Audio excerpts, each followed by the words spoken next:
These guys, no stranger to each other, basically masters of their character. The guy on the left here is known as Woshige, while the one on the right is Ogawa, also known as Ogawa Zato, after Zato, his main character in the Guilty Gear series of fighting games. They're sitting down to play the winner's semi-final set in Guilty Gear Xrd during the 2015 EVO Championship, the biggest tournament in fighting games. It's a good, intense match, but most know it for the way that it ends. After tying up the set 1-1, Ogawa takes the first round to put them on match point, but Woshige isn't having it. In a scramble, he bursts out of Ogawa's combo, pushing him to the corner. Ogawa anticipates a jump in and throws an anti-air attack, only for Woshige to run in and catch him with a quick poke that he converts into 2 back-to-back supers. An excellent play, worthy of a celebration. Genius! So smart, he couldn't burst because of the super! Well, maybe not right now. But Woshige thinks it's over! Lock down, But he won the last round! And Ogawa doesn't care! He still got 65%! Oh my god! Woshige, no! Woshige, not like this! What are you standing up for? Standing up for? Why? Oh my god! Ogawa saw his opportunity and ran in with his biggest starter, getting a full, unscaled combo as if he were in training mode. And you know what the saddest part is? This first hit he gets is a counter hit. That means that Woshige actually got to his controller in time to press a button, and in the middle of his attack startup, Ogawa's launcher hit, leading to an even higher damage route. Whether this was an accidental input as he leapt back to his seat, or a panicked moment of mashing, this has become known as one of, if not the, greatest blunders in fighting game history. Woshige has not competed professionally in any significant way since, making this a permanent part of his legacy. And it's a shame because he's actually one of the greatest Guilty Gear players of all time. Here's footage of him single-handedly making a character jump from F to S tier. For reference, this is a tournament where the entire goal was to beat this guy and Otoko, and up to this point, Grand Finals, no one had managed to take a single game off of him. Until Woshige stepped up. Like, yeah, the dude's a beast, and he'll be remembered largely for this one lapse in awareness. Not like this! My god! The bird thing thought he won! Then the other one, my god! But let's pause again and take a look at Woshige. You might notice the shirt he's wearing for the then upcoming Street Fighter V. This is because his day job was actually working as a tester for Capcom, and his notoriety within the fighting game scene would earn him a promotion all the way to battle director for their next project. Now, if simple blunders can change a man's entire legacy, would you believe that one could change an entire genre? After the financial disaster that was Street Fighter III, Capcom shrank away from fighting games. They have a habit of oversaturating a successful series until no one wants to buy it anymore. During this time, Street Fighter's absence from the scene would allow other titles to ferment. Marvel vs. Capcom 2, Tekken, Guilty Gear, Capcom vs. SNK 2, Mortal Kombat, Super Smash Bros., King of Fighters, and new games would pop up to join them. Dead or Alive, Soul Calibur, Melty Blood, Rumble Roses? The point is, in the early and mid-2000s, the fighting game community's existing games began to develop ingrained audiences. There was no one game that people were playing, and while certain titles were definitely more popular and respected, they weren't centralizing. This is all before professional gaming was a thing, before streaming or sponsorships or big prize pools.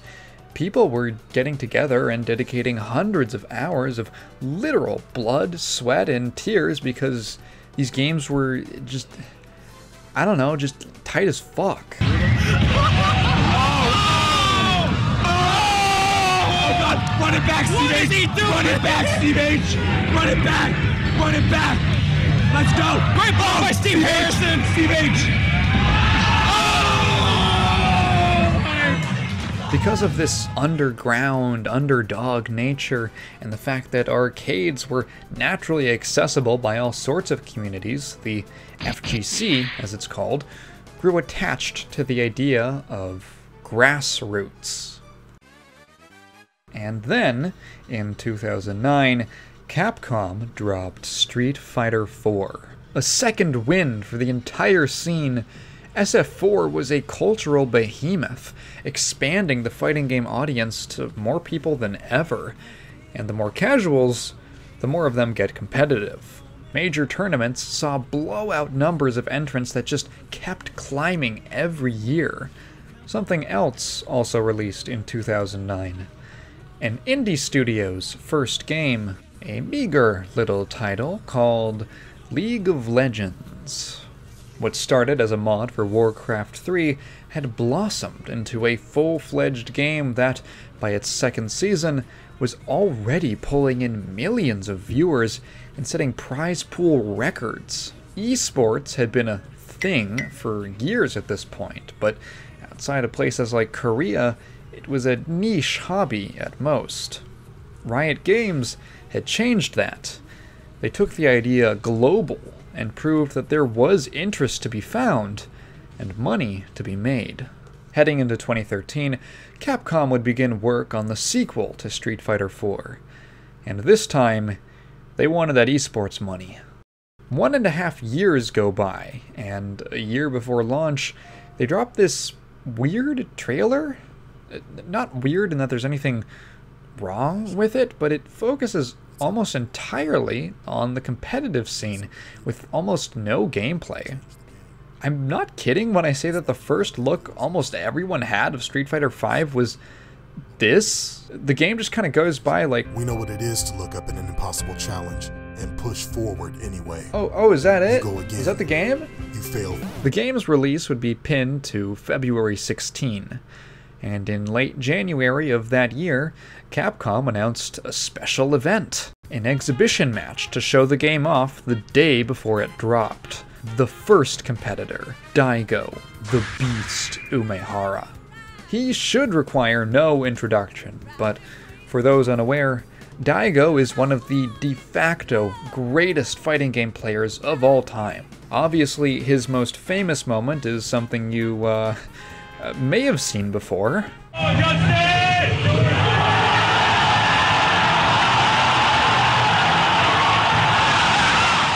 But his legacy extends far before and after that.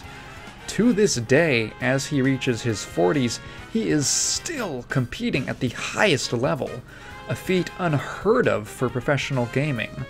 For the last 2 decades, Daigo has defined and redefined not only himself and the fighting game scene, but what is humanly possible. And facing him is Lupe Fiasco, the rapper. How did this happen?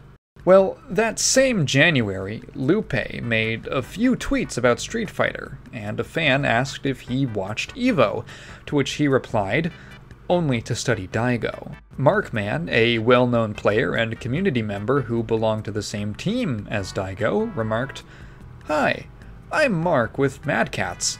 How about a session to go ham on SF5 with our man Daigo? I'll bring the sticks. Let me know." Lupe would immediately jump on the opportunity to, quote, lose to Daigo-san. What a nerd.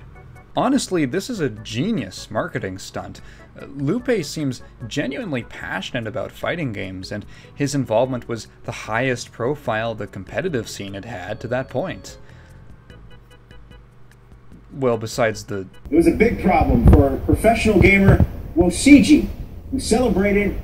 On a gentle Tuesday morning, February 15th, Viewers lined up at the Folsom Street Foundry in San Francisco to watch the exhibition in person, with the event live-streamed from Capcom's official Twitch channel. Lupe enters wearing a one-of-a-kind Metal Gear Solid jacket and greets the crowd. Daigo is already there, and they greet each other with a bow. The commentators are way too hyped up. Oh my god, they're bowing! Oh, they're yes. bowing! Oh, the respect! This is a dojo! And Daigo, Daigo went out for the hand. fist bump! He went out for the fist bump! He Wow. knows the culture! This is the sensei and the deshi here. Rurouni Kenshin versus Hiko Seijiro. After some quick hardware checks, the players are set. Daigo on his signature Ryu, and Lupe playing as Ken. It's worth noting here that neither player was particularly experienced with SF5 at this point, as the game was still pre-release. In any case, this match is so early in the game's life that experience with it in particular probably doesn't matter as much as general fighting game fundamentals. With all that said, let's commence the 1st to 3 set. Or let's do a button check. Okay, commence! The first game here is fascinating. Immediately, Daigo shows his ability to exert control over the match. For instance, Lupe gets a grab here that sends Daigo pretty far, but Lupe doesn't know what to do with his newfound advantage, so he takes the safest option and just backdashes away. Daigo starts throwing fireballs and dashing forward, and when Lupe tries to get around them by jumping, he just waits for him to whiff and punishes the landing. Right after, Daigo does what's called a shimmy, where he dances just out of his opponent's range. Lupe takes the bait and misses another attack, which Daigo also punishes. You'll notice that Daigo is playing very patiently, watching Lupe's habits in the first round. Lupe does a lot of strong beginner options, like relying on sweep and his dragon punch, but even when these land, he isn't always able to continue his pressure. The first round ends when Lupe enters V-Trigger out of nowhere and runs headlong into Daigo, who just blocks his DP and punishes. Round 2 looks very different. Daigo opens with what the commentators describe as the Ume Shoryu. And Daigo hits him with Ume Shoryu! But This is one of Daigo's signatures, referring to the Shoryuken, aka Dragon Punch, aka DP. He's built up a reputation for throwing out high-risk, high-reward moves with enough accuracy that it's sometimes called psychic. Now, he can't literally see the future, but high-level Street Fighter players have described the real power of the Ume Shoryu as being mental. The stress of never knowing when he'll throw it out adds to the list of threats he poses. It's also one of his more showy, crowd-pleasing tricks, which brings us back to the exhibition. Because Daigo doesn't just throw out a few Ume Shoryus, we start seeing a brand new habit, the parry. Parry was an ability given to Ryu in Street Fighter V that references the staple mechanic of Street Fighter III, which was made popular in part because of Daigo, you know, when he did that thing. Ryu assumes this pose and nullifies any incoming attack for a short duration. Now, Ryu's parry is considered a niche option in SF5, something to throw in every once in a while to surprise the opponent. Notice when and where he chooses to parry. Here against Lupe's jump-in, here when he thinks Lupe might mash out an attack, and here, simply walking into range. None of these are successful attempts, either due to mistiming or Lupe not attacking, but Daigo insists on going for parries, as if he's trying to create situations where one will go off and a cool moment will happen. Pay attention to this, where Lupe makes a huge whiff and Daigo throws a fireball from close range. This is more than enough time to react to the DP and just wait for him to drop to the ground, at which point Daigo could just dump all of his built-up resources into a kill. There is no reason to throw a Hadoken here, but he does, and Lupe throws him for the round. His play in general is just much more erratic, jumping around, spamming parry, and DPing all over the place. The camera cuts back and Lupe is having the time of his life. He can't believe he actually took a round off Daigo Umehara. Round 3 has an explosive start, with Daigo landing an anti-air and immediately going into super. It whiffs, but it's the first time the audience gets to see a flashy animation. Moments later, Lupe approaches from the air, giving Daigo more than enough time to input a DP. You can actually see the startup here, but he gets hit. In every installment of Street Fighter up to this point, the Shoryuken, aka Dragon Punch, aka DP, was fully invincible at its beginning. This applied to not only Ryu, but most of the other characters who were derived from his archetype. This all changed in Street Fighter V, however. Capcom decided that there would be no more meterless, fully invincible DPs. The invulnerability on Ryu's Dragon Punch was instead split across the 3 versions of the move. Light is invulnerable to throws, medium to air attacks, and heavy to ground attacks. In order to be fully invincible, he has to spend a bar of meter to do the EX version of the move. In this case, Daigo accidentally does a heavy DP, which is only safe to grounded attacks, meaning he eats Lupe's jump in.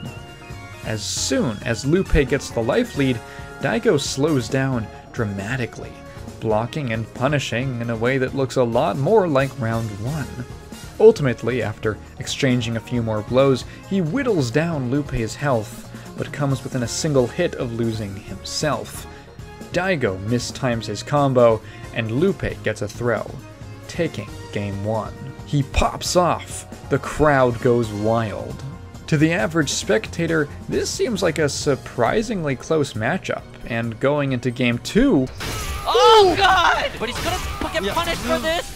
Oh my god! Okay, nice. Gonna miss, but For Ken players. no. Okay. Marking that it's Wait, no! Oh. Between these first 2 games, you can get a sense of what's really going on. In truth, Daigo shouldn't drop a single match, maybe even a round to Lupe.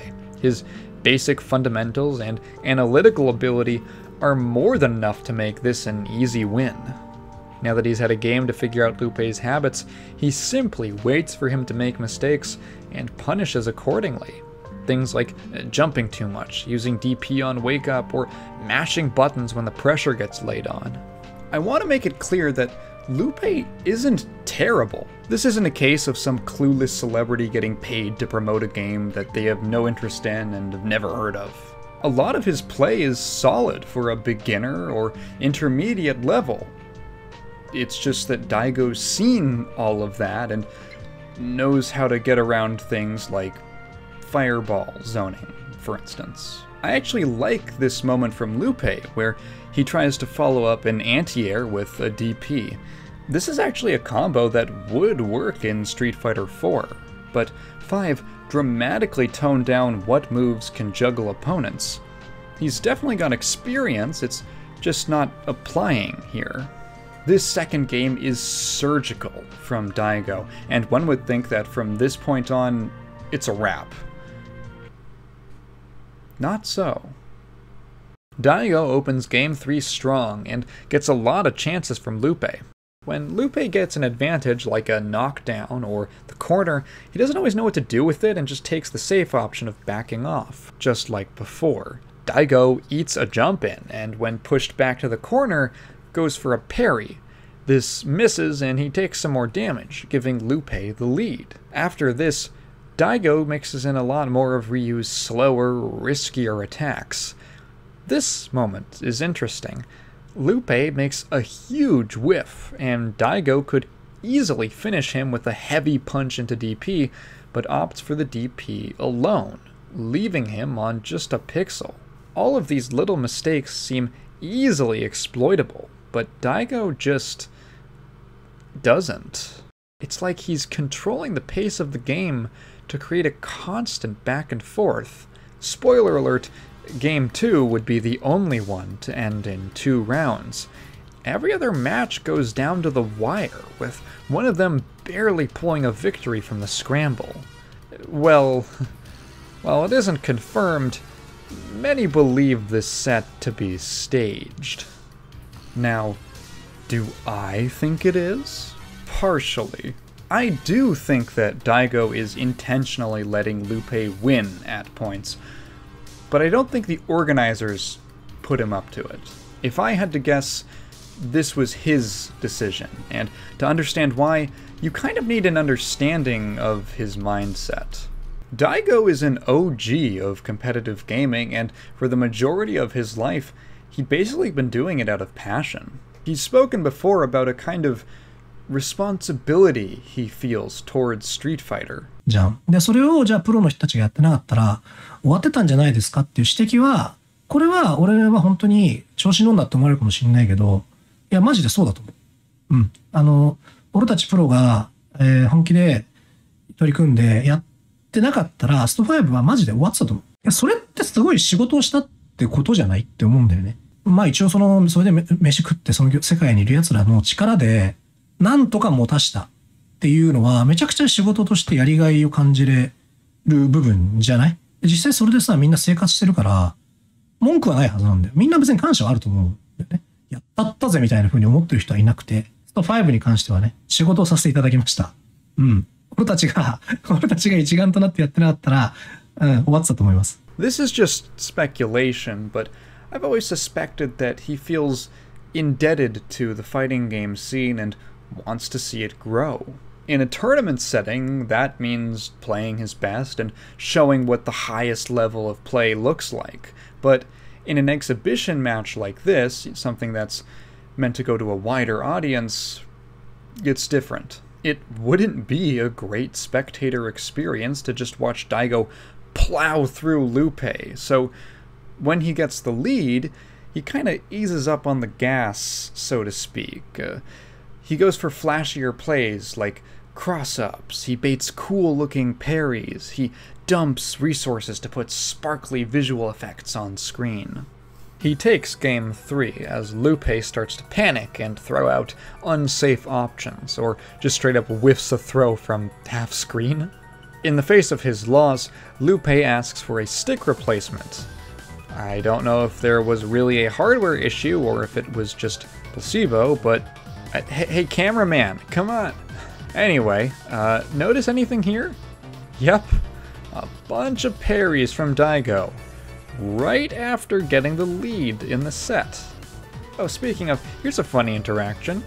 Daigo punishes with a crouching medium kick into Tatsu, which doesn't actually combo, but Lupe goes for a grab. You can't grab airborne opponents, and Tatsu lifts Ryu off the ground, making it hit anyway. Goofy. As soon as Lupe is behind, notice the contrast in Daigo's play between this and Game 2. There, he's collected, careful. Now it's this frantic, reckless play. He throws out DPs left and right, tries to poke with slower moves like stand heavy punch. When Lupe tries to cross up, instead of just blocking, he goes for the parry, which gets punished. Lupe is mashing super hard round 2. Random throws, sweeps, DPs, and Daigo just keeps walking forward into all of it. And just when the life bars are getting even, he makes sure to do the most visual combo he knows at the time. Big damage. Yes. Oh, that's gonna do it. Lots of damage there. Round 3 sees more of the same from Daigo.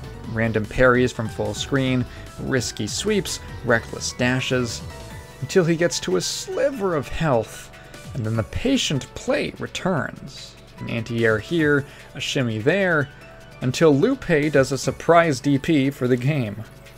I feel bad for Daigo because he knows that Lupe likes to wake up with DP, and he keeps going for these parries to get a neat clip. But Lupe has figured it out, and he wakes up with heavy punch into DP. Daigo never seems to expect it and doesn't parry the DP. Well, it's tied up, 2-2. This is the deciding game. Daigo wants blood. He's dancing in and out of Lupe's range, going for big pressure on Wake Up and holding back nothing with punishes. In 7 seconds, Lupe is left with 40% of his health, and his stun gauge is close to full. Oh, wait a minute. Is Daigo here to play now? Yes. See? In 17 seconds, Daigo takes round 1. The only damage he suffers is chip from Lupe's Wake Up DP. This is what Daigo looks like. How much do you want to bet he starts parrying round 2? Full meter, I don't like the situation. Oh my god, he's parrying him! He's parrying him! Ground volley game, as he loves to play. The overall mood of the match gets really hectic. Daigo is spamming specials to move all over the place and just generally stops blocking. All of these random choices result in Lupe getting enough hits in to win the round. Okay, I think that's got it. it. I think We're that's going it. to the last game, last round. All according to plan. He's given Lupe enough slack to tie up the round count, and looks stylish while doing it. Now to turn up the heat. Shimmies in neutral, a safe fireball game, long-range pokes. He's got it under control, setting up a wall he knows Lupe is going to struggle overcoming. Sure enough, a single blocked DP loses him 70%. Jeez, and that has to be 70% damage. Oh my goodness. And time to flip the script. Wait! No, wait. Reckless sweeps, full screen parries, a fireball when Lupe is only a single jump away.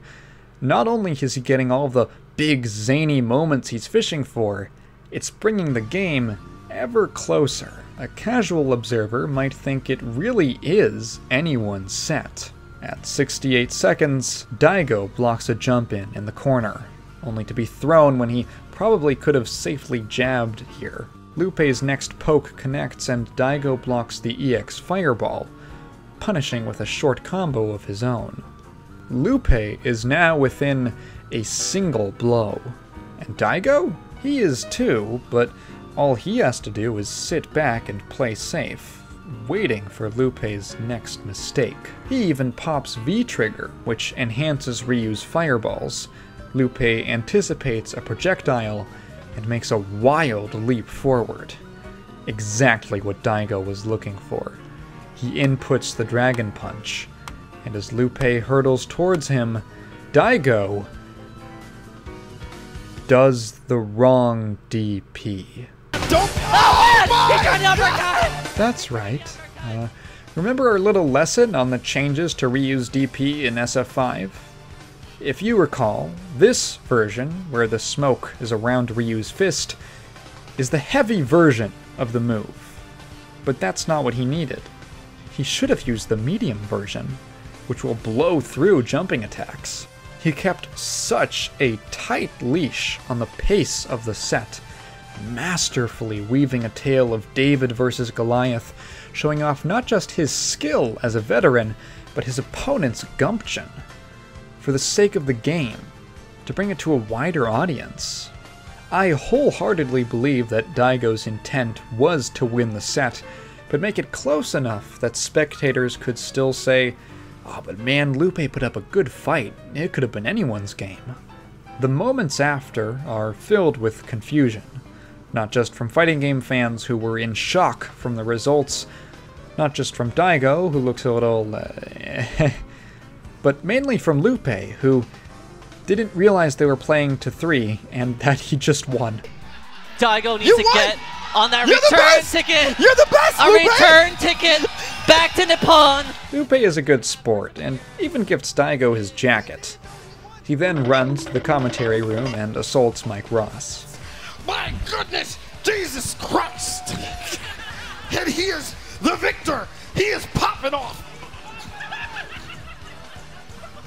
This set would change the course of the entire fighting game community.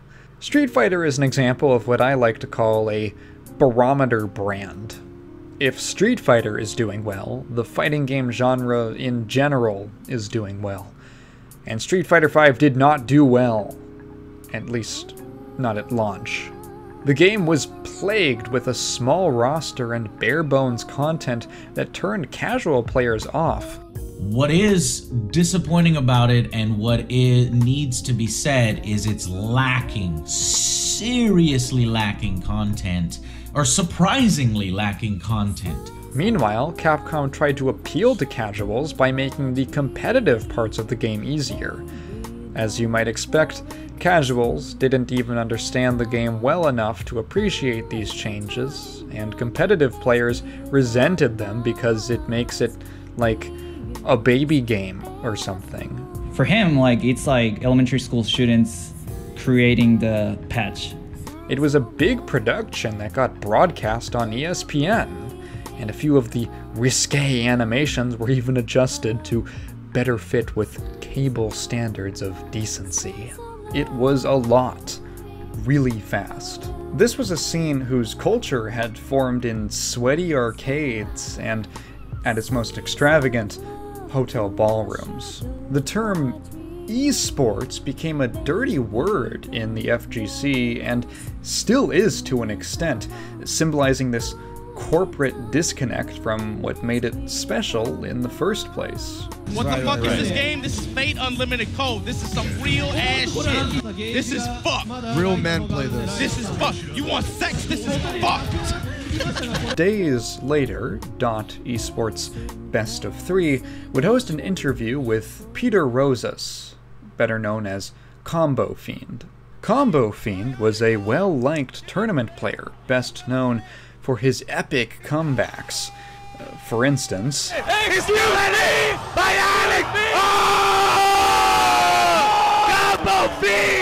eventually, Capcom would bring him on as an official community manager, a fitting role as he would be constantly faced with making comebacks from their horrible PR. It was in this interview where he explained the win like this. I mean, I think it just speaks to the accessibility of Street Fighter V, you know? I mean, Daigo was landing some strong combos, but Lupe was also tacking on a lot of damage really quickly as well. It just shows that anyone could really become a champion in this game if they tried. In many ways, this was a microcosm of people's worst fears. The game was so dumbed down and easy that even an amateur like Lupe could beat the guy whose highlights had been some of the crowning moments of competitive gaming. SF5 became a stain on the series' reputation, which it has only begun clawing back. Most players, including myself, really enjoy the final version of the game, but it took a long time to get there, and many in the community are still shaky on the whole esports thing. When SF5 failed to capture an initial audience, a very similar thing happened to the 2000s. Other games started picking up steam, namely Tekken and offerings from Arc System Works. Again, the community has slowly incubated and grown, and this weird situation has occurred where series that were once considered niche basement games are sharing the stage with the big names in the genre. Perhaps Capcom's heavy-handed approach was too off-putting, but the steady growth of these communities is just organic enough to make the glitz and glamour seem palatable. Regardless, Daigo vs. Lupe remains one of the most infamous moments in fighting game history, where an entire scene called its future into question. And it all hung on the edge of one simple, honest mistake. Patreon and podcast channel, look at it. Here comes a daredevil!